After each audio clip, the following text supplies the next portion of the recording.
that has happened with the ashes in Northern Ireland. I'm sure many of you have probably heard about it in the media, but perhaps many of you haven't, particularly those outside of the UK. The Ashers owned a bakery in Northern Ireland, and that bakery was targeted by a militant homosexual activist who wanted the Ashers bakery to bake a cake that said support gay marriage. The Ashers family took the money, they took the order, and then when it started getting processed, they realised what they were being asked to do. They refused, and they gave a full refund back to the activist. Resultantly, the activist then, with the Equalities Commission, launched a legal action against the Asher family and against their bakery for the grounds of discrimination, with the intention that by doing so they should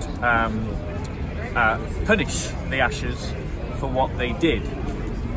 The Ashers fought it in the court, in the Northern Ireland High Court, and then in the Supreme Court.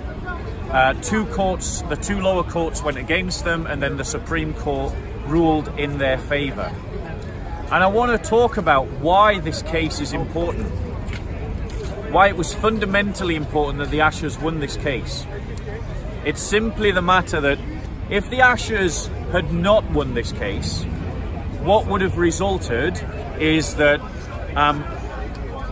the state would have won for itself the right to compel speech. That would have meant, had the state won that a Muslim publishing company could have been compelled to publish leaflets saying that Allah was gay.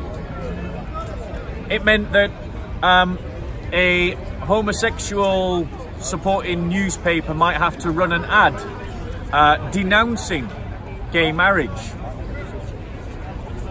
We escaped that fate literally by the skin of our teeth when the Supreme Court ruled in favour of the Ashers and against the homosexual activist. We have seen an erosion in the UK of freedom of speech. Under the guise of hate laws, freedom of speech has been continuously narrowed and eroded. And that process has been going on for a while.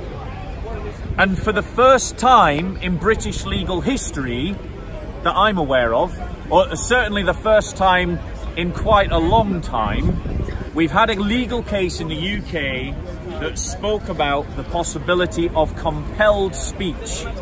Speech that is obligatory.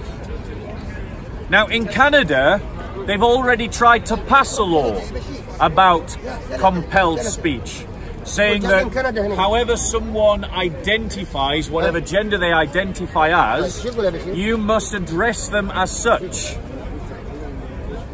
This is dangerous to a democracy. If speech becomes compelled, then that means our freedom of conscience becomes dramatically eroded.